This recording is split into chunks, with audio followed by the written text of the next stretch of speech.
Olá, pessoal, tudo bem? Vamos à nossa proposta de redação? Olha só, fiquem atentos aos termos-chave: educação, sustentabilidade, prática pedagógica, transformação social, tá? Então, qual que é a importância da prática pedagógica dentro desse cenário de sustentabilidade? Para pensarmos nesse tema, nós vamos ficar atentos a algumas noções importantíssimas aqui para a gente. Primeiro, o que é desenvolvimento sustentável?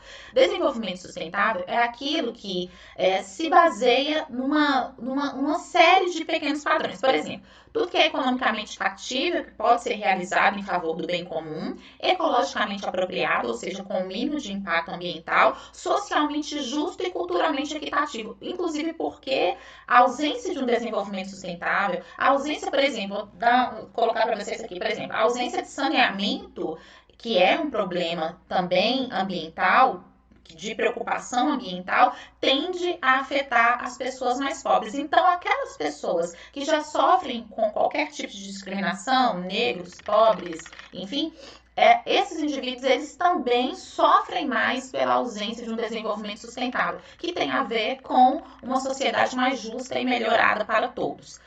Para o autor Francisco Gutierrez, deixei aqui para vocês, esse desenvolvimento sustentável ele requer um cidadão ambiental, ou seja, o indivíduo que ele é educado a partir de práticas pedagógicas para lidar com esse meio ambiente. Ecopedagogia, então, é um movimento social, político, da educação. Por quê? Porque ao contrário da educação e da saúde, por exemplo, que são termos que as pessoas já conhecem, já discutem, quando se fala em meio ambiente, parece um assunto ainda distante. As pessoas sabem o que é lixo, asfalto, impacto ambiental em uma certa medida, mas não há o entendimento de como que tudo isso afeta a nossa vida cotidiana. Daí a importância, então, da ecopedagogia, que é essa educação voltada para um desenvolvimento sustentável, que, como a gente acabou de falar, está em vários viés da nossa vida cotidiana. Ela, então, se relaciona ao movimento da própria sociedade civil, dos indivíduos, das empresas, dos cidadãos de modo geral, não partindo especialmente do poder público. Por quê? Porque o que se preocupa é com uma sociedade em que o meio ambiente, uma vez protegido, protege-se toda a vida humana e há a garantia de melhor uso dos recursos naturais para o desenvolvimento das nações.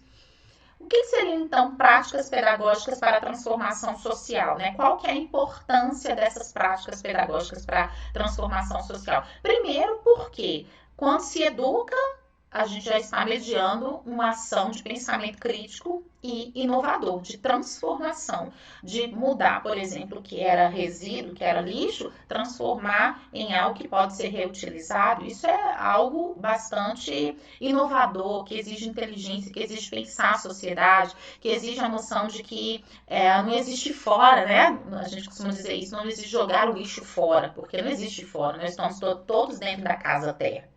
Estimula, então, um pensamento coletivo e ao respeito pela condição humana, revisão, lógico, dos hábitos de consumo, isso são práticas pedagógicas, isso é ecopedagogia, isso é ensinar, e o estímulo a ações de preservação e de novos modelos de consumo. Aqui eu estou deixando um link que vocês poderão ler um pouco mais a respeito dessa temática. Mas aí vamos pensar dentro de um percurso histórico, né? A partir da primeira Revolução Industrial, nós já conversamos, nós estamos na quarta Revolução Industrial. A partir da primeira Revolução Industrial, o que houve foi uma preocupação das nações com o crescimento econômico a todo custo, deixando de lado a preocupação com os recursos naturais.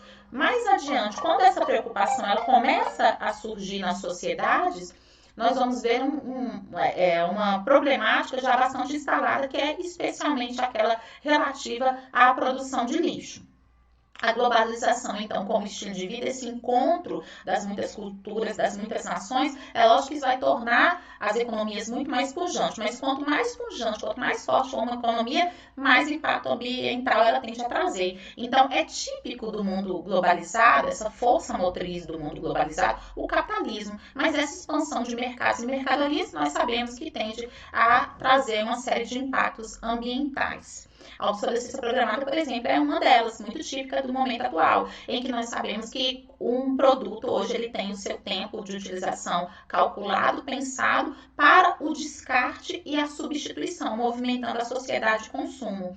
E aí a gente entra sempre nessa pegada, né, do que seria, então, a revisão desses hábitos de consumo, do que seria, então, o desenvolvimento sustentável. O desenvolvimento sustentável, primeiro que essa expressão, ela ganha força em 1992, justamente na Rio 92, aqui no Brasil, abrindo portas para o que a gente teria dos protocolos e das agendas de compromisso com o espaço natural. Então, esse é um grande, assim, um momento muito importante que o conceito de desenvolvimento sustentável vem para a pauta não só do Brasil, mas de muitas outras nações. O protocolo de Kyoto, em 97, por exemplo, ele ficou conhecido justamente porque o futuro sustentável se tornou o grande desafio a partir da concordância das nações ali para o século XXI, revisando seus padrões de consumo que são prejudiciais aos indivíduos, às nações de modo geral, né? Em 2022, uma década de existência aí do Código Florestal, então muito recentemente, o que faz com que esse tema seja um tema fresco para todos nós, né? Bem, se a gente está pensando em ecopedagogia, quais são os impactos dessa insuficiente pedagogia ambiental? Primeiro, ampliação expressiva da quantidade de resíduos, especialmente os resíduos plásticos, que são tão nocivos ao meio ambiente e à vida humana. O problema também da pouca adesão a práticas sustentáveis vai se tornar mais expressivo. E o desrespeito à condição humana e ao acirramento das desigualdades, porque eu disse a vocês que os espaços que mais sofrem com o descuido ambiental têm uma população moradora ali, essa população é mais atingida. Então, especialmente as pessoas mais pobres e com menos recursos são as que mais sofrem com o descaso ambiental. As consequências, então, porque lembra, o tema fala sobre a importância da educação para essa ecopedagogia. Quais são as consequências dessa parca, dessa insuficiente educação para a sustentabilidade? Produção de lixo, obsolescência programada, assim, elevada às últimas consequências, poluição de todos os tipos, atmosférica, né, de todos os tipos, mudanças climáticas, alienação social quanto à urgência de uma educação ambiental. As pessoas estão dispersas, especialmente envolvidas demais em tudo que diz respeito ao consumo, e as nações cada vez mais comprometidas com o lucro e com a expansão de riqueza acabam negligenciando as ações e os acordos que visam a sustentabilidade. Haja vista aí, inclusive, a posição dos Estados Unidos, né? E quando a gente vai pensar nesse assunto, existem citações, Dani? Sim. Paul Watson, por exemplo, o cofundador do Greenpeace, vai dizer que a inteligência é a capacidade das espécies para viver em harmonia com o meio ambiente.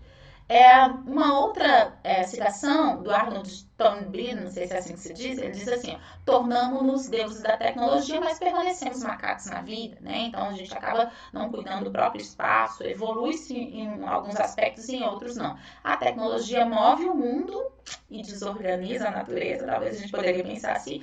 E o Otto Lara Rezende, ele diz que o ato suja os olhos. A gente está tão acostumado a não perceber o espaço natural que nós deixamos de lado algo que é tão inerente à nossa condição de bem-estar como sociedade. Aqui algumas outras citações: não corrigir nossas falhas é o mesmo que cometer novos erros, quem diz isso é o Confúcio. Toda ação gera uma reação, temos de nos tornar a mudança que queremos ver. Se queres prever o futuro, estuda o passado. A natureza não faz nada em vão. É triste pensar que a natureza fale, que o gênero humano não a ouve e o mundo tornou-se perigoso porque os homens aprenderam a dominar a natureza antes de se dominarem a si mesmos. No mais, aqui a gente tem o poema concretista Luxo Lixo, que a gente vê que o luxo que a sociedade chama de luxo, na verdade, é uma série de lixo, né? Aqui o documentário do Vic Muniz, O Lixo Extraordinário, excelente para a gente pensar nessa questão da transformação a partir da natureza. E a gente não pode deixar de lado os ODS, os 17 Objetivos para o Desenvolvimento Sustentável, tão importantes, que eu coloquei todos eles no material de vocês. E ainda ficou aqui em cima a minha câmera, deixa eu ver se eu consigo puxá-la para cá.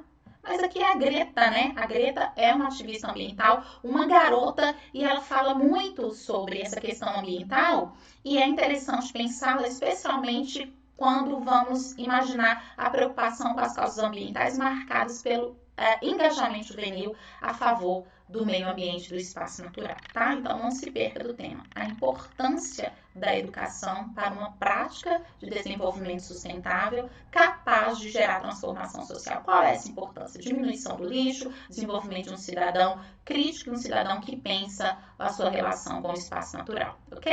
Até mais, pessoal!